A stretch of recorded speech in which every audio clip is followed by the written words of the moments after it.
دعویٰ اور تحدی، چیلنج۔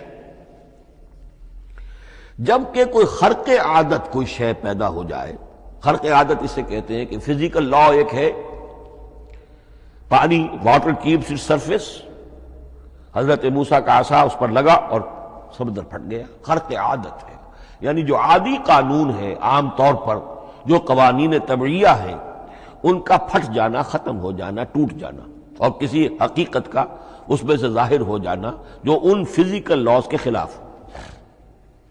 آگ کے بارے میں قانون کیا ہے؟ وہ جلاتی ہے، لیکن یہ کہ یہ معجزہ ہے، یہ خرق عادت ہے کہ حضرت ابراہیم آگ میں ڈالے گئے، اس نے نہیں جلایا، یا نارو کونی بردن و سلام علی ابراہیم۔ تو خرق عادت کو اب دو قسموں میں آپ سمجھیے۔ ایک خرق عادت وہ ہے جو دعوے کے ساتھ پیش کیا جائے اپنی صداقت